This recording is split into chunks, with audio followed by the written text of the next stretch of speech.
My name is Linda Myers. I'm 30 years old, and the last gift my mother ever gave me was a choice: my sister or the door. I chose the door. I was 18. My savings account had just been emptied down to $0, and everything I still owned fit in one backpack. For 5 years after that night, nobody in my family dialed my number.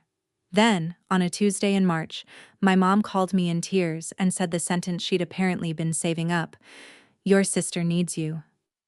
When I finally found out the real reason behind that phone call, I sat alone in my car in a hospital parking lot and laughed until my ribs hurt. But here's what none of them knew. The laughing part wasn't the ending. It was barely the beginning. Welcome back to Calm Drama Stories, where quiet people finally get to tell their side. Stories about family, betrayal, and the moment somebody decides enough is enough. If you have ever been called the strong one right before they handed you the bill, this story is for you. Drop a comment below, tell me where you're listening from, and be sure to subscribe, because you won't want to miss how this one ends. I grew up in a 2-story house outside Columbus, Ohio, with a cross-stitched sign in the living room that said "Family First." My mother, Carol, stitched it herself. I used to believe it. It took me years to notice the sign never said which family member came first. That house ran on a simple system, and the system had 2 jobs in it. My sister Vanessa, 4 years older than me, held the first job: being fragile. She was the pretty one, the sensitive one, the one whose feelings could be injured by a weather report. Her job came with full benefits. My job was the other one. When Vanessa was 12 and knocked my mother's casserole dish off the counter, I was 8, and I was the one handed the broom. Nobody announced it. It was just understood. The way you understand which chair is Dad's. When I brought home straight A's, the report card stayed on the refrigerator about 3 days. Vanessa's certificate for participating in a middle school choir hung framed in the hallway for a decade. I'm not saying my parents didn't love me. I'm saying their love for me came in one flavor, and the flavor was confidence. Confidence that I'd manage, confidence that I'd cope, adjust, absorb, and clean up. In our house, "You're so strong" was never a compliment that stood on its own.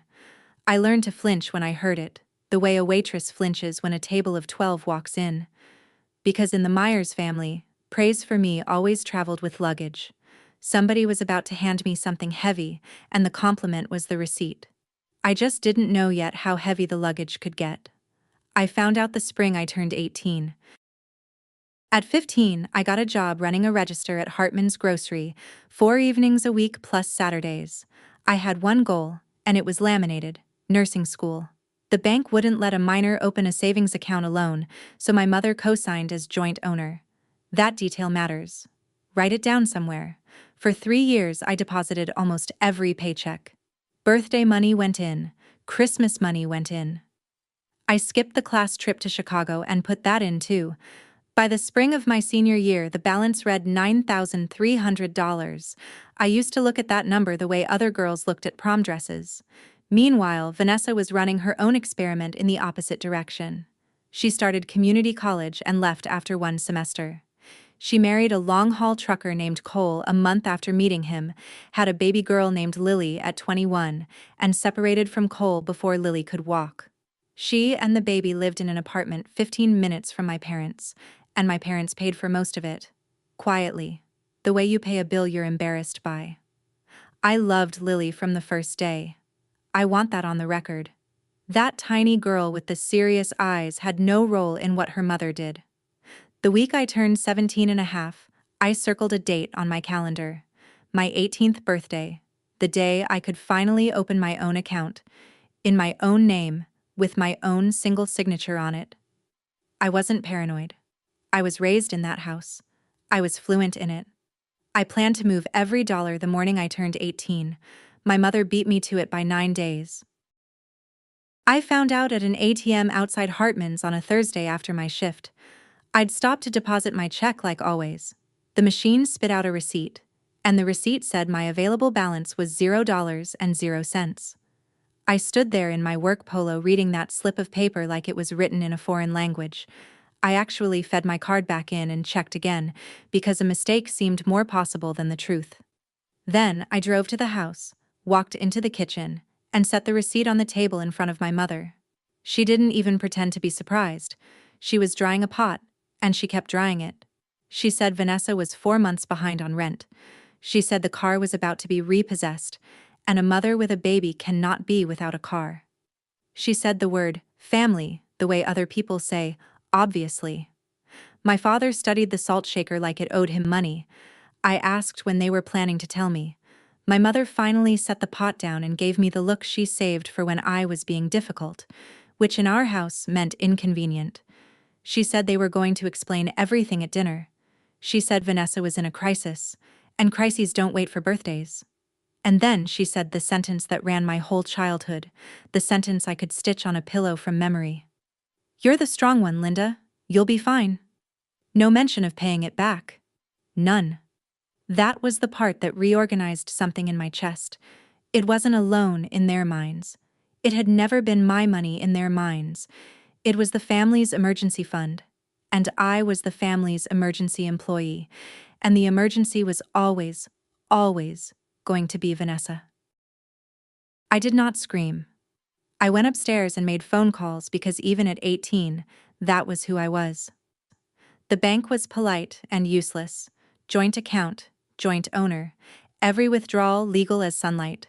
The woman on the line was very kind. People are usually kind when they're handing you nothing. Friday morning, I called the police non-emergency line and described it, and the officer sighed the sigh of a man who'd heard this exact story before. "If her name's on the account," he said, "it's not theft. There's no crime here, miss. Just family." I want to be clear about this part, because people love to ask why I didn't fight it. I did fight it. I lost in under 24 hours on the merits, to a rule book my mother had signed us into when I was 15. Saturday, my parents called me down to the kitchen. On the table sat a typed piece of paper. My father wouldn't meet my eyes. The header said family loan agreement, but the text underneath said the $9,300 had been my voluntary gift to my sister, offered freely, no repayment expected. All it needed was my signature. My mother held out a pen and explained that signing would let us all move forward without ugliness. I asked what happened if I didn't sign. My mother's voice went flat and smooth, like a frozen lake. "Under this roof, we are a family. If you can't live with that, Linda, there's the door." I looked at my father. He looked at the table. I went up to my room, and I pulled my old backpack out of the closet, and I started folding. You'd be surprised what makes the cut when your whole life has to fit in one bag.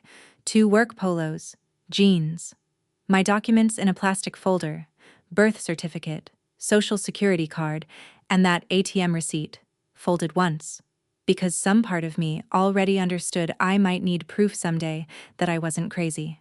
And one photo, Lily at her first birthday, cake on her fists, laughing at something off camera. I took the picture of my sister's daughter and not one picture of my sister. Make of that what you will.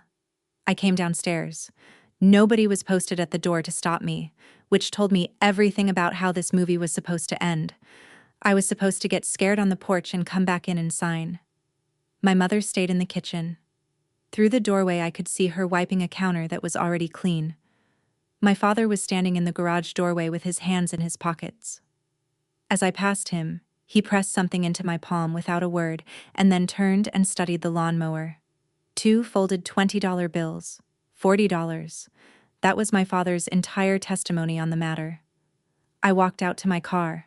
Mine legally, thank God, bought used with cash, and titled in my name because Hartman's manager had warned me about exactly this. And I sat behind the wheel for 1 minute, waiting to feel something enormous. Here is what I actually felt. Quiet. It had taken them 19 years to teach me the lesson, but I finally had it word for word. Love, in that house, was a bill, and the bill was always addressed to me. I drove to my coworker Rachel's place and slept on her couch. Nobody called. Here's the 5 years. Fast, because I refused to make it sound sadder than it was. I slept on Rachel's couch for 6 weeks and paid her in groceries. I took a certified nursing assistant course. 6 weeks, cheapest ticket into healthcare that exists, and started working at a rehab facility, wiping down handrails and learning that bodies and families fail in similar ways. I worked 2 jobs and knocked out my prerequisites at community college one class at a time. At 20, I got into a 2-year nursing program on a partial scholarship and a federal loan. I studied in break rooms. I studied in my car. At 22, I passed my boards on the first try, and I cried in the parking lot of the testing center, which is the only place I permitted crying that entire era. By 23, I was a pediatric nurse at a children's hospital in Columbus, and I'd just signed a lease on a 2-bedroom apartment. The second bedroom was going to be an office. Remember that. It matters later. Now, the other ledger. In 5 years, my family called me 0 times. Not on my birthday, not at Christmas, not when I graduated with my nursing pin, which the local paper printed, with my name spelled right. I kept count the whole way. Nurses are good at charts. I'd love to tell you I healed the deeper thing too, but honesty is the house style here. I just relocated it. I became the nurse who covered everyone's shifts. 4 years without a real vacation. Being needed was the only language of love I'd ever been taught, and I still spoke it fluently. I'd only changed who I spoke it to. Then, one Tuesday night in March, I was 23. My phone rang at 9:40. The screen said a number I hadn't seen in 5 years but knew the way you know your own hand. The house line. My parents were the last 2 people in Ohio still paying for a landline, which tells you how they felt about change in general. I stood in my kitchen in scrubs, holding a cup of tea going cold, and let it ring 3 times before something older than my judgment picked it up for me. My mother was crying before I said hello. Real crying. I want to be fair, the tears were real. My mother's tears were always real. They were just never spent on me. Linda, thank God. Your sister needs you. No hello. No happy late birthday, 5 of them. No, how are you? Are you safe? Did you eat? Where do you live? I stood very still and listened to 4 minutes of weather from a country I'd emigrated out of. Vanessa was in trouble. Vanessa was overwhelmed. Vanessa was fragile. This could destroy Vanessa. The call was about my sister, the way every call in that house had ever been about my sister. My own name mostly showed up attached to a verb they needed done. I noticed my hands were perfectly steady. That scared me more than the call. Needs me for what? I finally asked. And my mother's crying downshifted, smooth as an automatic transmission, into the warm managerial tone I remembered from the kitchen table. Come home Sunday, she said. We'll explain everything as a family. There it was. That word again, back from the dead, addressed to me like the last 5 years were a scheduling mix-up. I didn't say yes. I said the other thing. The thing that changed everything. Give me the caseworker's name. Silence on a landline has a particular sound, like the whole house holding its breath. Then my mother said, too quickly, that it wasn't like that. That it was just a misunderstanding with some agency people. Agency people. That's when my stomach understood before I did. This wasn't rent money. There was a child in this story. I told her goodnight, and at 8 o'clock the next morning, on my day off, I called Franklin County Children's Services and asked for the caseworker on the file for Lily Cole. Being a pediatric nurse opens that particular phone tree faster than most. I knew which words to say and which extension to ask for. The caseworker's name was Dana Alvarez. She had a voice like a woman with 40 files on her desk and no time to decorate any sentence, and I trusted her within a minute on that basis alone. Here is what she was allowed to tell me, and what my mother had somehow not mentioned at all. 3 weeks earlier, on a Friday night, Vanessa had left Lily home alone in her apartment and driven to a casino across the county line with a boyfriend. Lily was 6. A neighbor heard a child crying through the wall around midnight and called 911. Police found her alone, on the couch, with the television on, and a box of dry cereal. Vanessa came home at noon on Saturday. She was charged with child endangering, a misdemeanor, first offense, and the county opened a case. Lily had been staying with my parents since. I wrote it all down on the back of an electric bill, in block letters, the way you chart a patient you can't afford to get wrong. Then Alvarez said, "There's a complication with the grandparents' home study. Are you calling as a placement option?" I told her I didn't know yet what I was calling as. Then I spent 2 days finding out what complication meant, and that's when the laughing started. Piece 1 came from Alvarez. My parents' home study had failed, and the reason had nothing to do with their age or their finances. It failed because Vanessa had moved into their house, into my old room, which I'd find out later and file under details that no longer surprise me. And the county required that Vanessa, whose contact with Lily was supposed to be supervised, live elsewhere. My parents refused. My mother told the caseworker in writing that no one had the right to put her own daughter out of her home. Sit with that sentence a second. I have. Piece 2 came from my mother's next phone call, sweet as pie filling, when she finally laid out the family plan. "Linda, honey, it's all just paperwork. You have the clean record, you have the good job and the nice apartment. Lily gets registered at your address, the county checks their little boxes, and then things go back to normal. She'd stay with us and her mama most of the time, and you wouldn't hardly have to do a thing. You're the only one whose background comes up clean, honey. You work in that world. They'll listen to you." And there was the whole machine, laid out on a lit table. If nobody qualified, Lily went to foster care, and the county's clock was already running. They didn't want a daughter back. They wanted an address. A clean record to rent. The way you rent a storage unit. I sat in my car in the hospital parking lot after a 12-hour shift, and I laughed until my ribs hurt and my eyes ran, because I finally saw it. The clean record was the punchline. The stable job, the spotless background, the nurse's license, every single thing they needed from me existed because they had thrown me away. Their punishment had built their only exit, and they didn't even hear the joke. If you've ever gotten that phone call, the one where they suddenly remember your number because they need something, you know that laugh. It's not a happy sound. It's the sound of finally seeing the whole machine at once. If you've heard it too, tell me in the comments below and hit subscribe, because what my family asked me to do next deserves witnesses. I didn't laugh long. Somewhere across town there was a 6-year-old sleeping in a house run by the same 2 roles that had chewed up her mother and me both, just from different ends. And a county clock was running toward a stranger's spare bedroom. So on Monday, I called Dana Alvarez back and said a sentence I had rehearsed in the shower like a speech. I'd like to be evaluated as a kinship placement, the real kind. Full home study, background check, no shortcuts. I heard her pen stop. Then I said the second part, slower, because the second part was the actual decision. "And anything my family tells you, verify with me directly. From now on, everything I do in this case happens in daylight." Alvarez was quiet a moment. People in her job can hear the difference between a volunteer and a recruit. I think she was checking which one I was. Then she started listing requirements in her flat checklist voice: fingerprints, references, income verification, home inspection. And honest to God, the list relaxed me. Rules are just fairness with the emotion drained off, and I had been starving for fairness my whole life. My mother called that night to see if I'd come around. I said I would do it for Lily. The real version, I said, not the paper version. My mother exhaled a long, satisfied breath and said she knew I'd step up. She'd told everyone I would. I was always the strong one. I let her have that.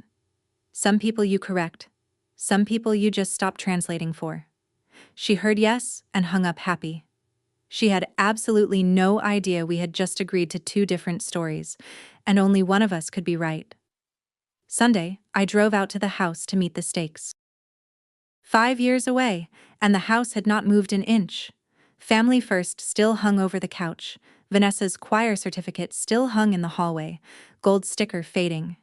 And in the middle of it, my sister came at me with her arms wide, crying my name like the last 5 years were a road trip I'd taken. She looked older than 27 around the eyes.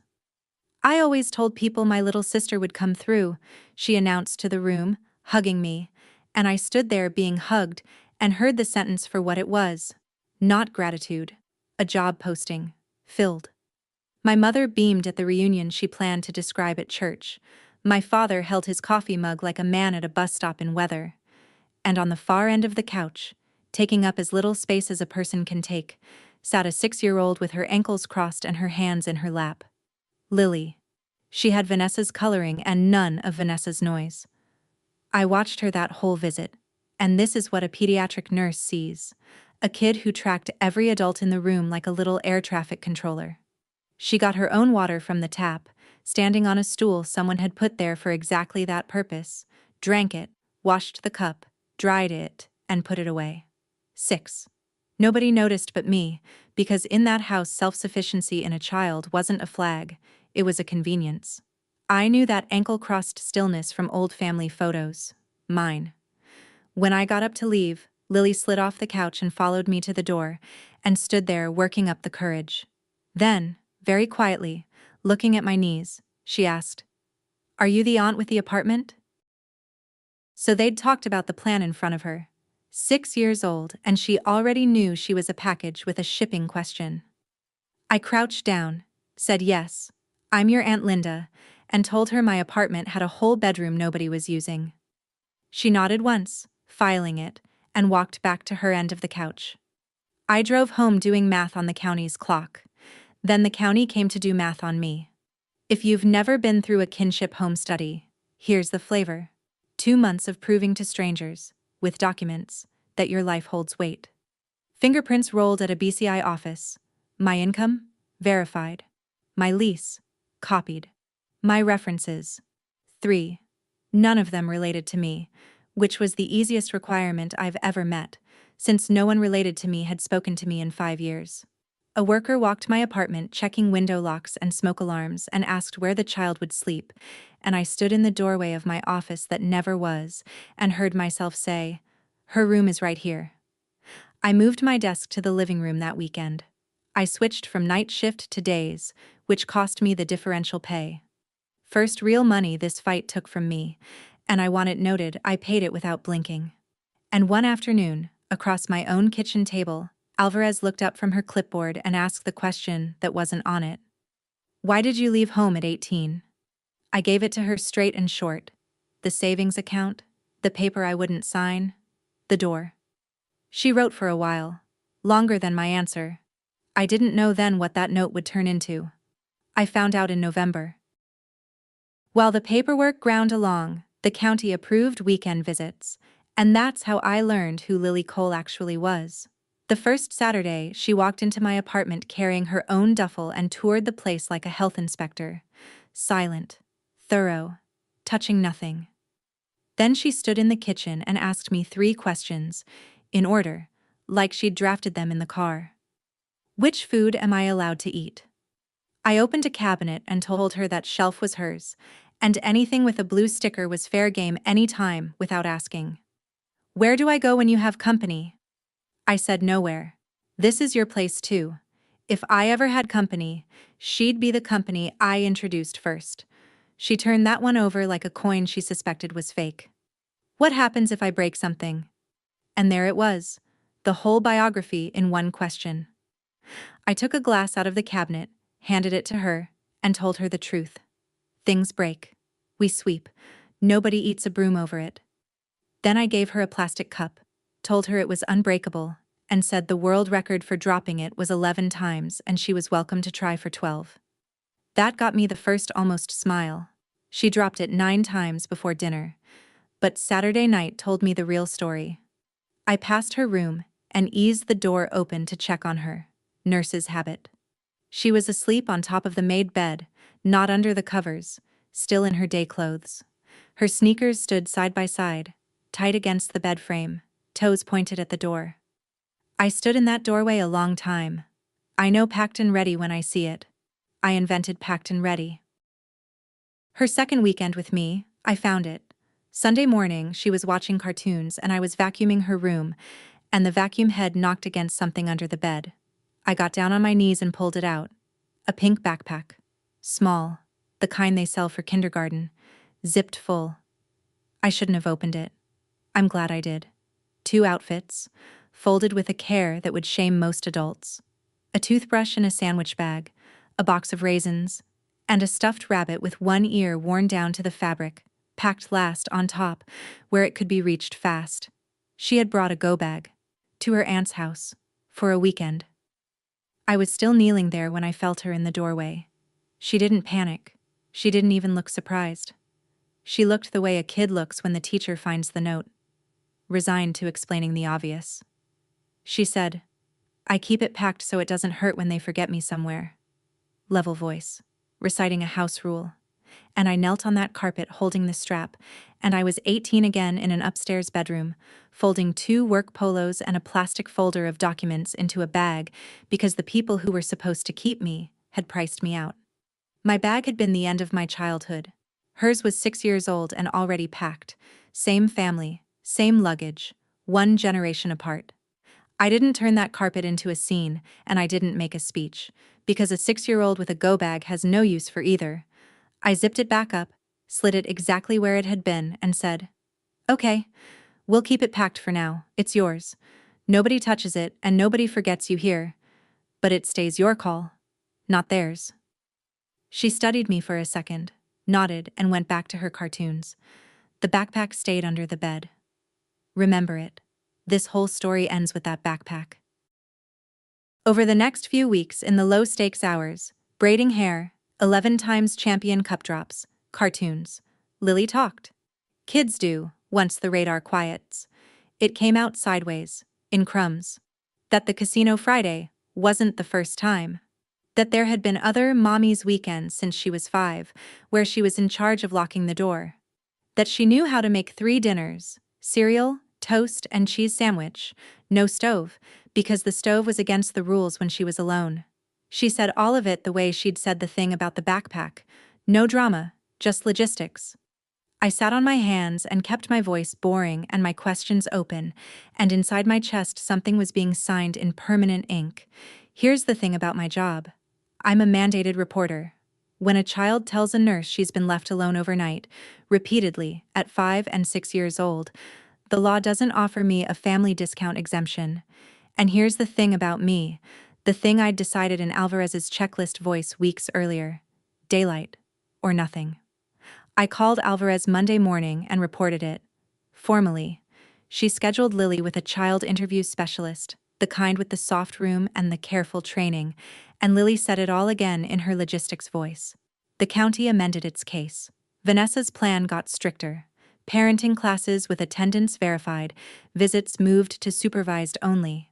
And by June, with the home study cleared, Lily's placement moved officially to my apartment. My phone started ringing at 11 that same night, the landline number pulsing on the screen like a smoke alarm. I let it go twice. The third time I answered, and my mother's voice came through with no tears anywhere in it. "What did you tell them? What kind of sister are you? What kind of sister are you?" I wrote that one down too. The collection was growing.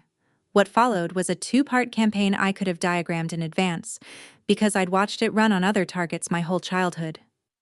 Part 1. Honey. For 3 days, my mother was warmth itself.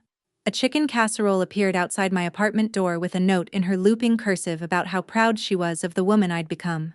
She texted me a photo of a page from the family album. Me at 9, holding baby Vanessa's old doll in one arm and a dustpan in the other. She meant it as nostalgia. As evidence, it was better than anything my lawyer would find later.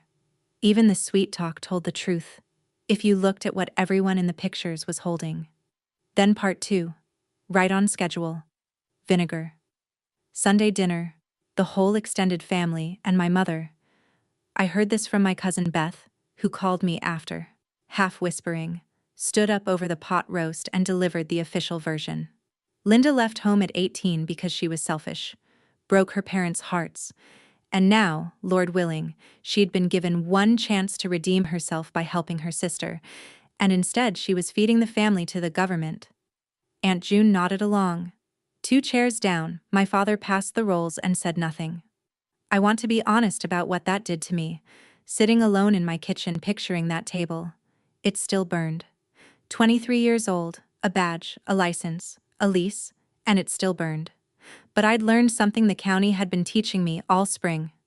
In that family, Whoever told the story owned the truth. In a courtroom, the storyteller has to swear in.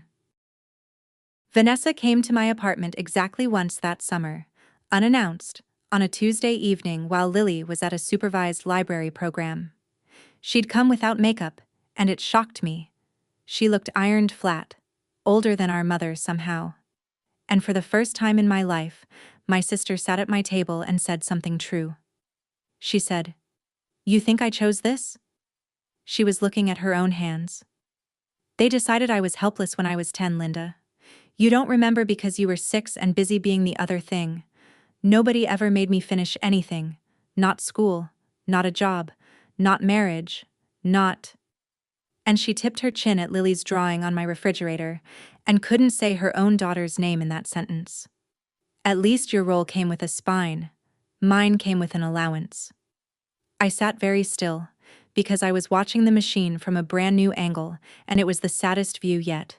2 little girls, 1 house, 2 costumes handed down like sizes, mine stitched from responsibility, hers from helplessness, both fitted before either of us could read.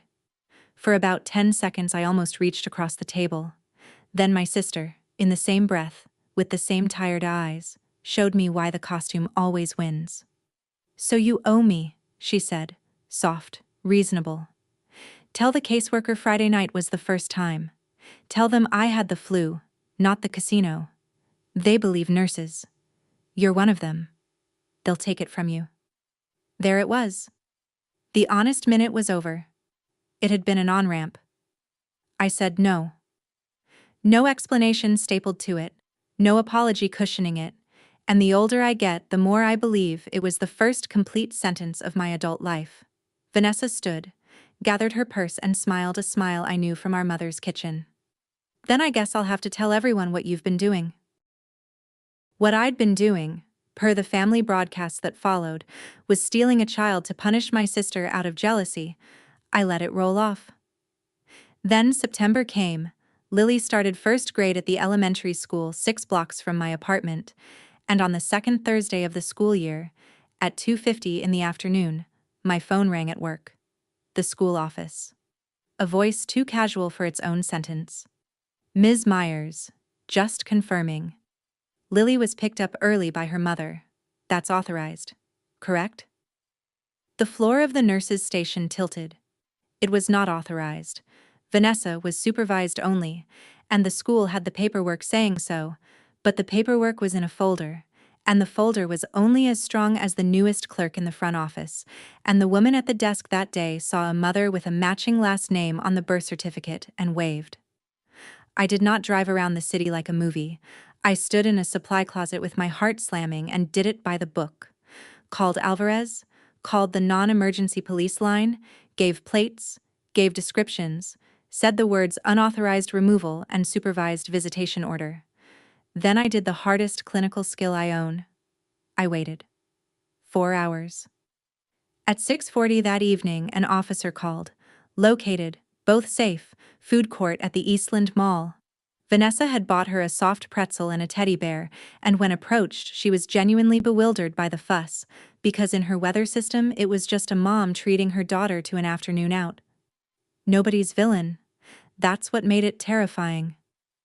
When they brought Lily back to me that night, she walked straight past the new teddy bear on the counter, went into her room, and came out holding the pink backpack by both straps, hugging it against her chest like a life vest. Alvarez called at 9. Her checklist voice had something new in it, flat and final.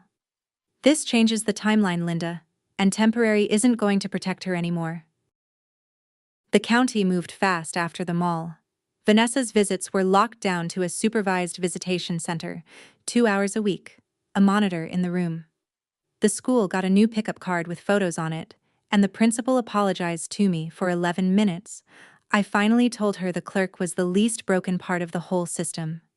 But the important conversation happened across my kitchen table, where Alvarez, folder open, explained what temporary actually meant, and I want you to hear it the way I heard it, because this is the fork in the whole road. As long as I was just a placement, the case stayed open, and open cases breathe. Every review, Vanessa got another chance to perform stability for 90 days. Every relative got standing to petition. My parents were already asking about returning to a family arrangement, their phrase. And there would be a hearing in the spring, and another after that, and Lily would live her whole childhood in 90-day increments, with a backpack under her bed, waiting for the weather to change. Then Alvarez squared her folder and said, "There is a longer road, if you're willing to walk it." She was talking about filing for legal custody myself, going from the county's address on file to Lily's actual court-ordered person. Petitioner. Party to the case. On the record. Under oath. Against my own family. In a building with a flag in every room. I asked her what happens to placements who stay temporary. She was quiet for a second, and Dana Alvarez was never quiet. "The ones like her," she said, "learn to keep the bag packed." I looked down the hallway at Lily's door. Some sentences don't persuade you. They just turn on the light in a room you were already standing in. Before I tell you what I filed, I have to tell you what that summer sounded like, because it's the exhibit nobody enters into evidence. It sounded like 2 cereal boxes hitting the table every morning, because I always gave her the choice. Choosing is a muscle, and hers had been in a cast her whole life. It sounded like a 2 a.m. nightmare, and my voice in the dark running the old nurse's drill. Name 5 things you can see, and her small, furious concentration. Lamp, rabbit, door, my hand, your hand. It sounded like the first time she laughed out loud. A cartoon moose, of all things. A big, unguarded honk of a laugh that startled us both, and then she looked at me to see if laughing that loud was allowed, and whatever she found in my face, she did it again. Louder. It sounded like her friend Maya from down the hall, and homework arguments, and me learning that first-grade spelling lists are hills worth dying on. The backpack stayed under the bed. I kept my word. I never touched it, and neither did she. And both of those facts mattered. But in August I heard the sound I've never told anyone about until right now. She was on the phone with Maya, describing her weekend, and she said, "At home, we made pancakes." Then she caught herself. I watched it happen, this little stutter of the mouth, and corrected it to, "At my aunt's home." And then, a few days later, talking to the rabbit while she cleaned her room, she didn't correct it. I stood in the hallway with a laundry basket, not breathing. You can't put that in a court file, so the court file would just have to catch up. In October, I sat in a legal aid office that smelled like burnt coffee, across from an attorney named Ruth Okafor, who charged on a sliding scale and wasted no words. My kind of person. We filed a petition for legal custody of Lily Cole in Franklin County Juvenile Court. And attached to it, sworn before a notary, was my affidavit. The whole pattern, in dates and numbers, no adjectives, the joint account, and the $9,300. The gift paper I refused to sign at 18. The door. The 5 years of silence, and then the phone call. Not to reconcile, but to rent my clean record. The plan my mother had laid out to me on the phone in her own cheerful words. The casino night, the earlier nights, the backpack under the bed. Ruth read my draft twice and looked up. "You understand what this does," she said. "It's not just testimony about Vanessa. It documents the household. Once it's filed, there's no version of this where you're the daughter who eventually comes home." I want to tell you I hesitated, because that would make me sound warmer. But the truth is, I thought about a 6-year-old correcting home to my aunt's home, like she'd been caught stealing, and I signed my name. And I noticed, the way you notice a scar in cold weather, that this was the second piece of paper my family's story had ever put in front of me. At 18, they slid me a lie and a pen, and staying in the family was the price of signing. At 23, I picked up my own pen and paid the same price in reverse. The lie would have kept me a daughter. The truth resigned the position permanently, in triplicate. Ruth filed it on a Wednesday. The copies were served to Vanessa and, because of the custody arrangement they'd been petitioning for, to my parents. I'm told the phone at that house started ringing before the envelope hit the kitchen table. People ask me why I didn't just take a quiet arrangement, keep everybody comfortable. Here's the thing about quiet arrangements in my family. I was one, for 18 years. If you're still listening, you already know why that signature mattered. Comment, the packed backpack, if this story is landing somewhere real for you. And subscribe. Because the hearing is where 12 years of swallowed sentences finally got said out loud, into a microphone, under oath. The family went to war the way respectable families do. No bullets, all narrative. My Aunt June called to inform me that suing your own blood was a sin she personally could never imagine. 2 cousins unfollowed me, which I survived. My mother's church circle added Lily to the prayer list. Beth read me the wording, asking the Lord to soften the heart of the troubled young woman holding her niece hostage from her rightful family. Holding her hostage. With a library card and a booster seat. But the visit that took something out of me came on a Thursday in late October. A knock, and through the peephole. My father. First time in 5 years. He wouldn't come in. He stood in my apartment hallway with his cap in his hands, looking past my shoulder at the kids' drawings on the refrigerator, and he said his piece like a man reciting something he'd practiced in the truck. I know it wasn't right. What happened with your money? 5 years. And there it finally was, at the exact moment it could be spent on something. But your mother can't lose 2 daughters, Linda. Drop the affidavit, settle it private, keep it in the family. I asked him one question. I kept my voice as level as a countertop. Dad, was it right or wrong, what you all did? Yes or no? And my father, 58 years old, 35 of them married to the weather system that ran our house, looked down at my doormat and said, "That's not the point." There it is, I thought. That is precisely, forensically, the point. He left an envelope on the hall table on his way out. No letter. 2 $20 bills. $40. The second installment. 5 years after the first. My father's entire vocabulary. And it still wasn't a sentence. November came at me in documents. Ruth and I built the file the way you'd build a case chart. Exhibits tabbed. Timeline clean. The ATM receipt from 5 years ago came out of my plastic folder, uncreased once, and Ruth held it up and looked at me over her glasses. You kept this? I told her I'd carried it out of that house in a backpack the night I left. She put it under a tab without another word, but she typed faster after that. I want to be honest about what building that affidavit cost, because the pages look clinical and the writing of them was not. There is a specific kind of ache in typing your childhood into numbered paragraphs. Seeing 18 years shrink down to Exhibit C, feeling how small it looks and how much it weighed. Some nights I'd close the laptop and stand in the shower until the water went cold. But here's a strange mercy from my profession. Nurses chart symptoms, not feelings. Onset, duration, frequency. It turns out that's the exact language a courtroom trusts, and I'd been trained in it for years without knowing why. One night, deep in the drafting, I walked past Lily's room and stopped, the way I had that first weekend. She was asleep under the covers. Under them, blanket to her chin, one arm flung out over the edge with the boneless confidence of a kid who expects the bed to still be hers in the morning. Her sneakers were in the closet. I stood in the hallway holding a laundry basket and let the water run down my face for a minute, and then I went back to the laptop and finished the paragraph about the casino, because progress in my line of work is measured small. 8 days before the hearing, Vanessa got a lawyer. My parents paid for him. Of course they did. There is always money in that family, the way there's always water somewhere in a desert. It just never surfaces on my side of the property line. He called Ruth with a settlement proposal, and Ruth relayed it to me across her desk in her flattest translation voice.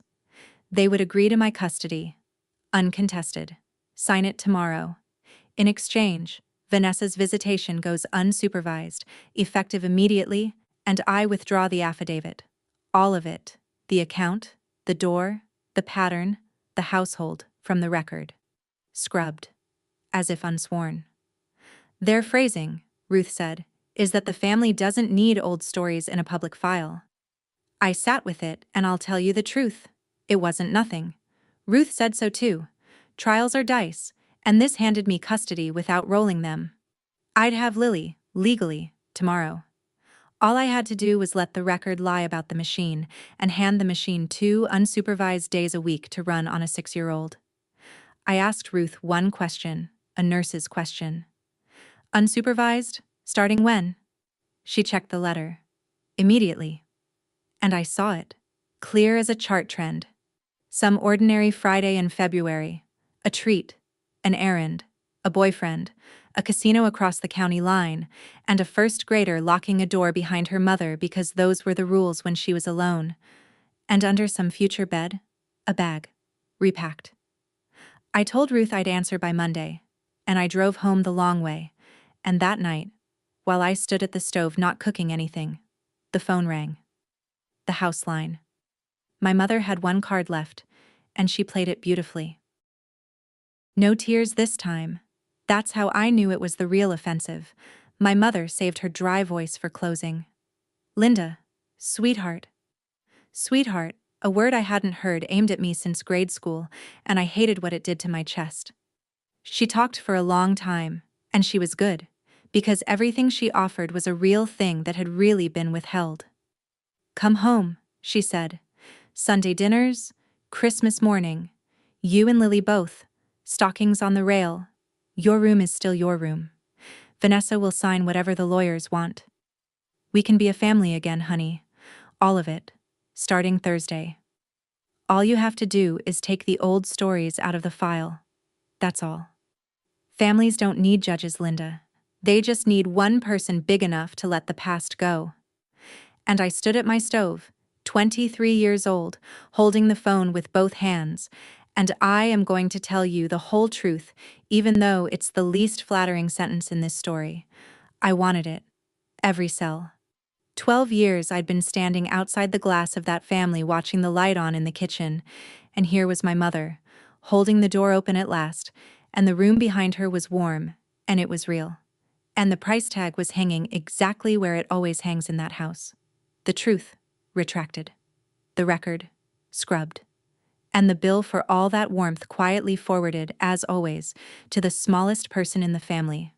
This time a 6-year-old with a go-bag. My mother said my name again, gently, the way you coax someone off a ledge. So, we'll see you Thursday? And you'll take care of that paperwork? I closed my eyes. I'll see you Thursday, Mom, I said, and I hung up before she could hear which sentence I hadn't said. The rooms where lives change are always uglier than you'd think. Franklin County Juvenile Court, Thursday, 8:40 in the morning. Waxed linoleum, fluorescent light with a faint insect buzz, an American flag gone dusty at the fringe, and a hallway of blue plastic chairs holding other families having the worst morning of other years. Lily was at school, where 6-year-olds belong during hearings. Maya's mom had pickup covered either way, because I plan for outcomes. It's the job. Our side of the hallway. Ruth, in gray.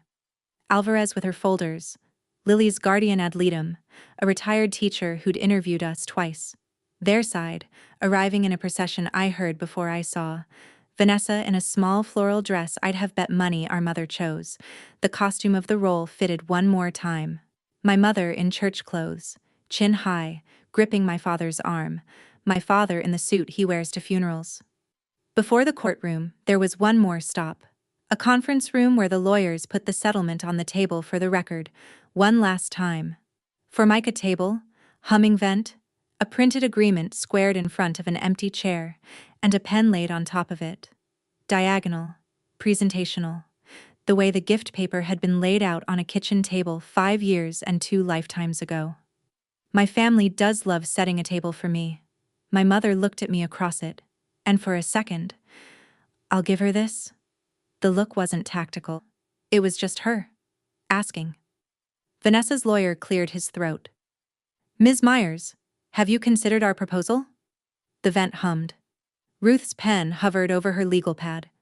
Everyone in that room waited to hear which daughter had walked in, and I opened my mouth. No, I said. The affidavit stays in. Everything I have to say about my family I'll say under oath, in the open, with everyone listening. That's the only kind of family conversation I do now. Nobody had a countermove, because there isn't one. You can outmaneuver a scheme. There's no lever on a person who has stopped negotiating in the dark.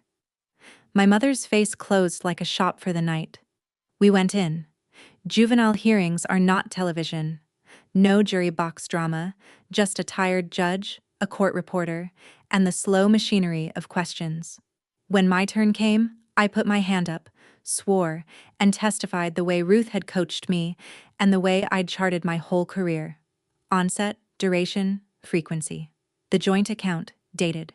The $9,300, dated. The gift paper and the door, dated. 5 years of no contact. I named the birthdays. Then the phone call, and the plan for my address, in my mother's own wording. Then Lily, the casino night from the county file, the earlier nights from the child interview, and the pink backpack under the bed of a first grader who kept it stocked with raisins and a rabbit so it wouldn't hurt when they forgot her somewhere. The courtroom air changed on the backpack. It always does. Grand betrayals impress people, but the small logistics of a child's fear will bend a room at the waist. Vanessa's lawyer came at me on cross with the family script, almost word for word, and I watched the judge notice its vintage. Isn't it true you've resented your sister for years, and this petition is your revenge? I let the question sit a beat. If I wanted revenge, I said, I'd have stayed away. Staying away was working fine. And that's when the script did the one thing I never could have engineered. It read itself aloud. Vanessa stood up at counsel table over her own lawyer's hand on her sleeve and cried out to the judge, to the room, to the flag. She's the strong one. She was always supposed to be the one who handles things. The gavel came down. But it was already in the record. My family's operating system testified to, in open court, by its favorite child. Near the end, the judge took off his glasses and asked me the question under all the others. Ms. Myers, you're 23, single, shift work, first year in your career. Explain to me why you're asking this court for a child. I looked at my mother for 1 second. She was sitting very straight, purse on her lap like a shield, and I realized I'd been waiting 12 years to answer a question she had never once asked me. Then I turned back to the judge and answered him instead. Slowly, because I only wanted to say it once. All my life I was told I was the strong one, and in my family, strong just meant the one who pays. I've paid in money, and I've paid in years, and I'm done being strong like that. What Lily needs isn't the strong one, it's something better. I'd rather be the one who stays. The court reporter's keys ticked it into permanence, and the quiet after was the loudest thing my family ever gave me. Then a chair scraped. The loudest sound in the story. I mean that. And my mother stood up in the middle of the gallery. She didn't shout. Shouting I'd have known what to do with. She smoothed her church skirt, took up her purse and said, in the dry closing voice, to me and to the room, and to the record. You were born cold, Linda. Keep the child. You've finally taken everything. And she walked out. My father stood in stages, the way he does, and followed her. And at the door he turned and looked back at me for 1 second. One. And I have spent years deciding what was in that look, and have settled on this. It was an apology, sized exactly like $40. The door eased shut on its piston hinge. No slam. That house always did prefer a quiet exit. I sat still in my chair, hands folded, and did not go after them. You have no idea what it cost, and you have no idea what it bought. I had just won my daughter-to-be and lost my mother, in the same 60 seconds, in front of strangers, under a dusty flag. Both permanent, both mine. What was left went quickly, the way the important part of a surgery is somehow the quietest. The guardian ad litem, the retired teacher, read her recommendation in a steady classroom voice. Placement with the aunt should be made permanent. The child was thriving. And then, closing her folder, she added the phrase, I will keep until I die. In this observer's opinion, the child has finally unpacked. She had no idea what she'd said. Or maybe she had every idea. Teachers usually do. Alvarez testified to a stable placement and a completed home study. Checklist flat. And when the judge asked her assessment of me, she read from the note she'd taken at my kitchen table back in April. The long one. About why I left home at 18. So that's what the note turned into. I could have kissed her clipboard. And the judge granted it. Legal custody of Lily Cole to Linda Myers. Vanessa's visitation stayed supervised, with a written case plan attached, a real ladder back if she ever chose to climb it, classes and clean months and consistency, the same ladder offered to every parent in that building. I want that noted. The court left her a door, and so did I. Some machines you break, people, you leave a ladder. Outside, the November sky over Columbus was the color of a nickel. I sat in my car in the courthouse parking garage, the same driver's seat where I'd laughed until my ribs hurt back in March. And this time I cried for about 90 seconds. One hand on the wheel, the other on the folder with the order in it. Then I blew my nose, fixed nothing about my face, and drove to Lincoln Elementary, because it was 2:40 and the pickup line forms early. Some doors close in a courtroom. The door that mattered was the passenger door of a Honda, opening at 2:55 for a kid with her hood up against the drizzle, asking what's for dinner. Here's the aftermath, measured honestly, because this channel doesn't sell lightning bolts. Vanessa came to the visitation center twice in December. In January she came once, late.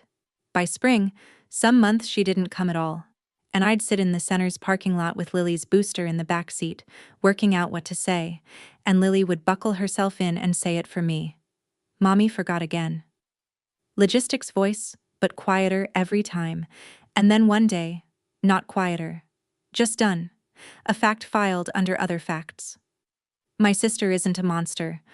I need you to hear that from me and not the internet. She is what that house built.